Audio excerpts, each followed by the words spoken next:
اعجاز القرآن کا آج 25واں لیکچر پیش ہے، اور آج ہمارا موضوع ہے کہ قرآن کریم کی تفسیر میں حدیث نبوی صلی اللہ علیہ وآلہ وسلم کی اہمیت۔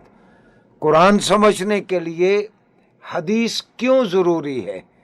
اس موضوع پہ سامعین گرامی جزوی انداز میں پچھلے لیکچر میں بھی بات ہوئی، لیکن آج اس موضوع پہ خاص طور پر ایک دوسرے نقطہ نظر سے کہ حدیث نبوی کی تشریعی حیثیت کیا ہے، تشریعی سے مراد قانونی حیثیت کیا ہے۔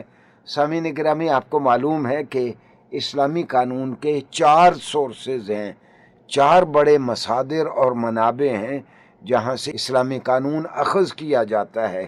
نمبر 1 قرآن، نمبر 2 آن جناب علیہ الصلوۃ والسلام کے فرامین اور آپ کا کنڈکٹ یعنی سنت رسول یعنی حدیث، اور تیسرا اجماع امت، اور چوتھا ہے قیاس۔ یہ اجماع امت اور قیاس بھی دراصل قرآن اور حدیث کی جلوں میں چلتے ہیں۔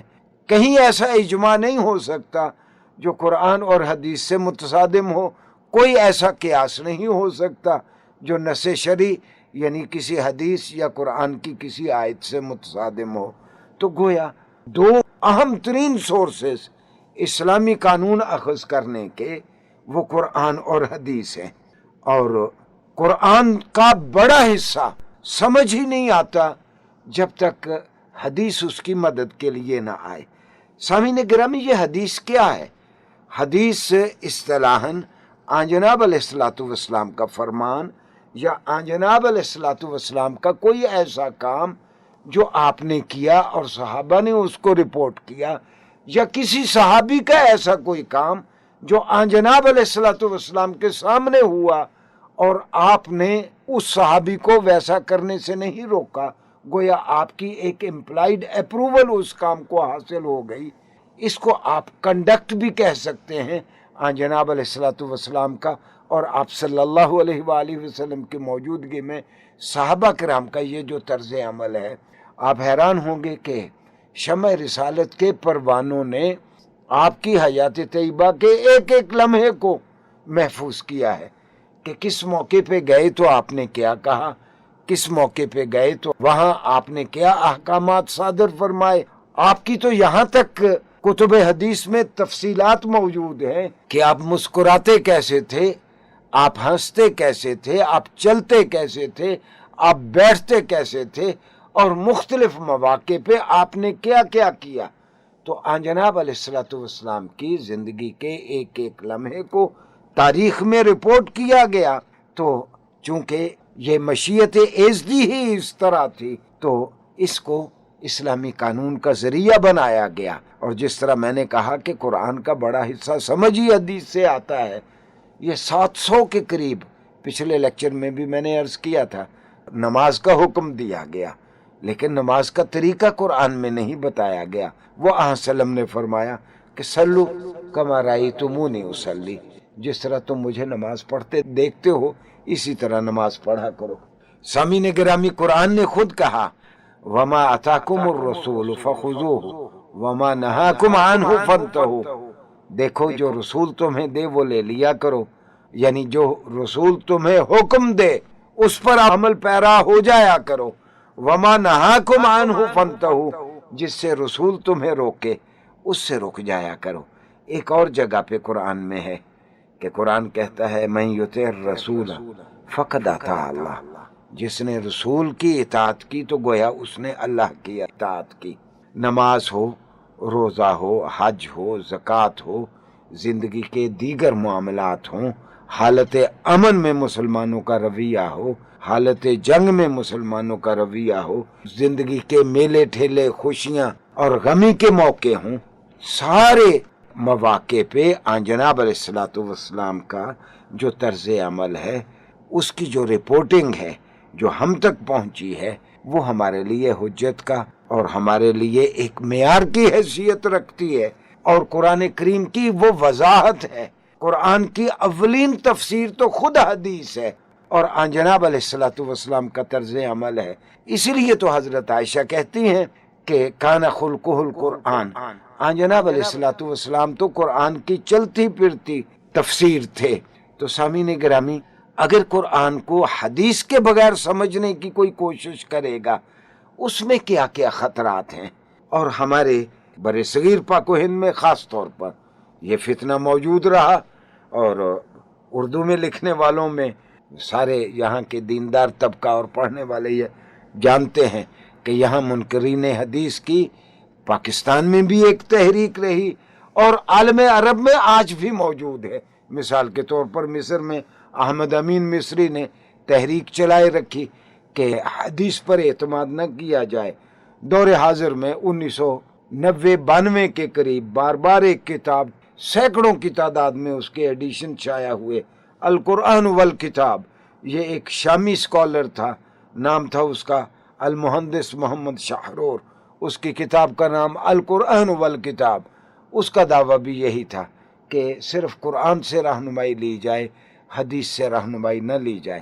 حالانکہ حقیقت یہ ہے کہ جو علم حدیث اور اس کی مبادیات کو جاننے والے ہیں، ان کو پتہ ہے کہ مسلمانوں نے حدیث کو جمع کرنے، حدیث کی حفاظت کے لیے، حدیث کو اکٹھا کرنے کے لیے، اور حدیث کی جتنے ذیلی علوم ہیں، مسلمانوں نے فن حدیث میں جو محنت کی ہے، دیگر اقوام عالم نے، دیگر مذاہب عالم نے اپنی الہامی کتابوں کو بھی محفوظ رکھنے کے لیے وہ محنت نہیں کی جو مسلمانوں نے حدیث کے لیے جو محنت کی ہے۔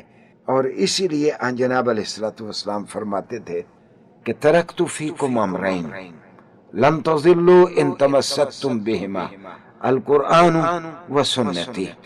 لوگوں دیکھو، میں تمہارے درمیان دو چیزیں چھوڑے جا رہا ہوں، اگر تم ان کو تھامے رکھو گے تو تم کبھی گمراہ نہیں ہوگے۔ ایک تو قرآن کریم ہے اور دوسرا میری سنت ہے۔ گویا جناب علیہ الصلوۃ والسلام خود فرماتے ہیں کہ دو ہی چیزیں ہیں جو تمہیں گمراہی سے بچائیں گی، میری سنت یعنی میرا طریقہ کار، اور وہ طریقہ کار حدیث ہی کی صورت میں رپورٹ ہو کے ہمارے سامنے آیا، اور نمبر 1 پہ قرآن۔ ایک نو مسلم ہیں علامہ اسد، یہودی تھے، ان کا اسلامی نام اسد ہے، قرآن کریم کے بھی مترجم ہیں، انگریزی میں بہت خوبصورت ترجمہ انہوں نے کیا ہے۔ ان کی ایک شورح آفاق کتاب ہے، اسلام ایٹ دا کراس روڈز، اور اس کتاب میں وہ خاص طور پر منکرین حدیث کو موضوع بناتے ہیں کہ حدیث کا انکار کرنے والے حدیث سے کیوں بھاگتے ہیں، وہ کیوں حدیث سے انکار کرنا چاہتے ہیں۔ تو علامہ اسد کہتے ہیں کہ وہ اس لیے حدیث سے انکار کرنا چاہتے ہیں تاکہ وہ پھر قرآن کو اپنی خواہشات کے مطابق توڑ مروڑ کر وہ پیش کریں، اور قرآن سے وہ نتائج حاصل کر سکیں جو وہ حاصل کرنا چاہتے ہیں۔ اور خاص طور پر جس کا میں نے محدث محمد شاہرور کا تذکرہ کیا، وہ شراب کو بھی حلال قرار دیتا ہے، فری سیکس سوسائٹی کو بھی وہ جائز قرار دیتا ہے، کہتا ہے کہ ہمیں تو قرآن نے کہیں منع نہیں کیا۔ تو دراصل وہ سارے لوگ جو حدیث کے منکر ہیں، ان کی کوشش صرف یہ ہے کہ وہ حدیث کا انکار کرتے ہوئے اپنے آپ کو صرف قرآن تک محدود رکھ کے وہ دراصل بہت سارے فیصلے اپنی غرضوں کے بندے اس لیے کروانا چاہتے ہیں تاکہ پھر وہ قرآن کو اپنے لیے استعمال کریں۔ تو علامہ نے ٹھیک ہی کہا تھا کہ خود بدلتے نہیں، قرآن کو بدل دیتے ہیں۔ ہوئے کس درجہ فقیہان حرم بے توفیق، یہ فقیہان حرم بھی ان کا منہ توڑ جواب نہیں دے سکے، اور لوگ اب قرآن کو اپنے دیے ہوئے معنی پہنانا چاہتے ہیں۔ تو علامہ اسد نے لکھا تھا، The Sunnah is the iron framework of the house of Islam۔ اصل ڈھانچہ حدیث ہے جس پہ اسلام کی عمارت کھڑی ہے، اور اگر یہ ڈھانچہ بیچ میں سے کھینچ لیا جائے تو خاکم بدہن یہ عمارت اپنی بنیادوں پہ کھڑی نہیں رہ سکتی، یہ زمین بوس ہو جائے گی۔ ایک اور چیز سامعین گرامی، قرآن نے تو خود کہا جناب علیہ الصلوۃ والسلام کے بارے میں کہ وما ينطق عن الهوى ان هو الا وحی یوحی، کہ یہ محمد علیہ الصلوۃ والسلام جو بھی بولتے ہیں وہ جی سے جوڑ کر نہیں بولتے، وہ اپنی طرف سے کوئی بات نہیں کہتے، وہ تو وہی بات کہتے ہیں جو اللہ کی جانب سے ان پہ وحی کی جاتی ہے۔ تو ہماری تاریخ میں دو طرح کی وحیاں ہم بچوں کو بتاتے ہیں. ایک تو ہے وحی مطلوب یعنی ریسائٹڈ ریویلیشن، ایسی ریویلیشن جس کی تلاوت کی جاتی ہے یعنی قرآن کریم. اور دوسری وحی غیر مطلوب ہے، وہ وحی جو ان ریسائٹڈ ہے، ایسی وحی ہے وہ کہ جس کی تلاوت نہیں ہوتی، یعنی جناب علیہ الصلوۃ والسلام کو اللہ تعالیٰ نے وحی کر کے بتا دیا کہ یہ کام ایسے ہے، ایسے ہوگا. تو یہ بھی ایک وحی کی صورت ہے. اور اگر کوئی ایسی اطلاع ہوتی جو وحی کے طور پر آن سلم کو نہیں بتائی گئی، لیکن جناب علیہ الصلوۃ والسلام نے وہ اپنی رائے کے طور پر کہیں وہ حکم دیا، تو صحابہ نے اگر آگے سے یہ کہا کہ یا رسول اللہ ہماری رائے میں یہ کام ایسے نہیں ایسے ہونا چاہیے، تو جناب علیہ الصلوۃ والسلام اپنی رائے سے رجوع فرما لیتے. مثال کے طور پر مختلف جنگوں میں اس طرح ہوا کہ جناب علیہ الصلوۃ والسلام کی رائے یہ تھی کہ جنگ سے پہلے مسلمان اپنا پڑاؤ میدان جنگ میں اس جگہ پہ رکھیں. تو کئی صحابہ نے کہا کہ یا رسول اللہ ہماری رائے میں فلاں جگہ اسٹریٹجی کے اعتبار سے زیادہ بہتر ہوگی. جناب علیہ الصلوۃ والسلام نے صحابہ کی اس رائے کو قبول فرمایا. میں ایک اور مثال دیتا ہوں. جنگ خندق میں یہودیوں نے معاہدوں کے باوجود مسلمانوں کے ساتھ دھوکہ کیا، اور یہودیوں نے یہ کوشش کی کہ حملہ آور اور مشرکین مکہ کی جو فوجیں آئی تھیں یہ مسلمانوں پہ قابض ہو جائیں. وہ تو اللہ کی مدد اتری کہ آندھیاں چل گئیں اور وہ محاصرے کو قائم نہ رکھ سکے اور دشمن کی فوجیں واپس چلی گئیں. لیکن یہود نے وعدہ خلافی کی. جناب علیہ الصلوۃ والسلام نے اسی مسئلے پہ دو سابق یہودی سرداروں کو جو کسی زمانے میں یہودی تھے اور یہودی قبائل کے لیڈر تھے، حضرت سعد بن عبادہ اور حضرت سعد بن ابی وقاص، آپ نے جج مقرر کر دیا کہ تم ان لوگوں کو خوب جانتے ہو، تم جو فیصلہ کرو مجھے وہ منظور ہوگا. واضح رہے کہ جناب علیہ الصلوۃ والسلام تو رحمت للعالمین تھے. آپ کا دل چاہتا تھا کہ ان کو معاف کر دیا جائے، اور اس وقت کا رسم و رواج اور قانون یہ تقاضا کرتا تھا کہ یہودیوں کو سزائے موت دی جائے. تو یہ جو دونوں جج جناب علیہ الصلوۃ والسلام نے مقرر کیے، میں مغازی الرسول سے یہ واقدی نے بیان کیا. گو واقدی بہت اچھا راوی نہیں ہے، لیکن یہ بات اور بھی کئی تاریخ کی کتابوں میں ہے، تو یہ میں واقدی سے مغازی الرسول سے کوٹ کر رہا ہوں. دونوں سعد رضی اللہ عنہما جناب علیہ الصلوۃ والسلام کے پاس آئے اور آپ سے فرمانے لگے کہ آپ ان یہودیوں کو معاف کرنا چاہتے ہیں. ان کان خبرا من السماء فامضلہ، اگر تو آپ کو اللہ کی جانب سے وحی آ گئی ہے تو آپ ایسا کر گزرے، لیکن اگر وحی نہیں آئی، آپ کی ذاتی رائے ہے یا رسول اللہ الا لہم سیوفنا، اگر یہ وحی نہیں ہے تو یا رسول اللہ ہماری رائے یہ ہے کہ ان کو پھر سزائے موت دی جائے، جو کہ قانون ہے جس کے یہ حقدار ہیں. تو جناب علیہ الصلوۃ والسلام دونوں سعد رضی اللہ عنہما کی رائے سے اتفاق کیا اور پھر ان یہودیوں کو ایگزیکیوٹ کیا گیا. سامعین گرامی، حدیث کے بغیر قرآن سمجھ نہیں آ سکتا.